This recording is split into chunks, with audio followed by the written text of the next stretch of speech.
চণ্ডীপাঠ ও দেবী বন্দনার মধ্য দিয়ে নারায়ণগঞ্জের শারদীয় দুর্গাপূজার মহালয়ার শুভ সূচনা হল।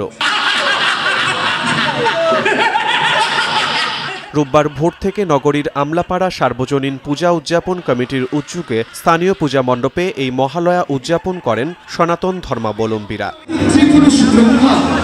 শুভ মহালয়া উপলক্ষে এবার ব্যতিক্রম আয়োজন করেছে আমলাপাড়া সার্বজনীন পূজা উদযাপন কমিটি। দুর্গা ও কালী রূপে দেবী সেজে নৃত্য ও অভিনয়ের মাধ্যমে ফুটিয়ে তোলা হয় মণ্ডপকে। এ সময় ঢাক ঢোল শঙ্খ বাজিয়ে এবং উলুধ্বনি দিয়ে চণ্ডীপাঠ করে দেবী দুর্গার আরাধনা করেন ভক্তরা। দুর্গা মার সম্পূর্ণ রূপে প্রকাশ করতে পেরেছি কিনা, কারণ তার মহামায়া রূপ কেউই আসলে প্রকাশ করতে পারে না, তিনি আদ্যাশক্তি।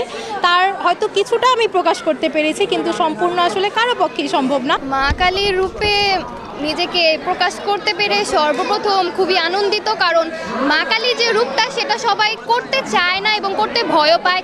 সেখানে আমাকে করতে দিয়েছে তারা, তাদেরকে অনেক ধন্যবাদ।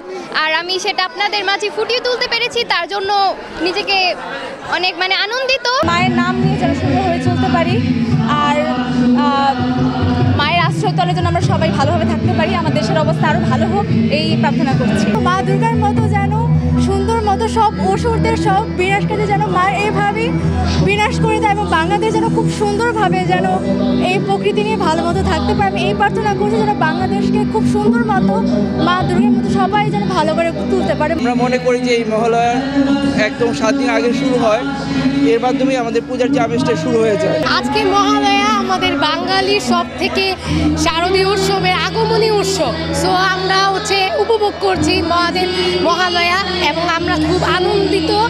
আসছে বছর আবার হবে, আমরা এই আশা নিয়ে এগিয়ে যাব। আয়োজকরা জানান, অসুর বিনাশ করে এবার দেবী দুর্গার আগমন ঘটবে, আর দেবীর আগমনের মধ্য দিয়ে দেশের সাম্প্রদায়িক সম্প্রীতির বন্ধন আরও দৃঢ় হবে এবং সবার মধ্যে ভ্রাতৃত্ববোধ বাড়বে। ব্যাপক উৎসাহ উদ্দীপনা নিয়ে কিন্তু আমরা নারায়ণগঞ্জে পূজার আয়োজন করেছি এবং সবার সার্বিক সহযোগিতায় আমরা নিশ্চিত যে আমাদের মেয়েদের কোনো হানাহানি থাকবে না। আমরা সবার সাথে আমরা ভ্রাতৃত্ববোধ রেখে সাম্প্রদায়িক সম্প্রীতি বজায় রেখে আমরা একে অপরের শান্তি যাতে বজায় থাকে প্রতিষ্ঠায় সেই ভাব রেখে আমরা এবার পূজাটা সমাপ্ত করব। নারায়ণগঞ্জ জেলায় এবার 224টি পূজা মণ্ডপে দুর্গাপূজার আয়োজন করা হয়েছে। সময় সংবাদ, নারায়ণগঞ্জ।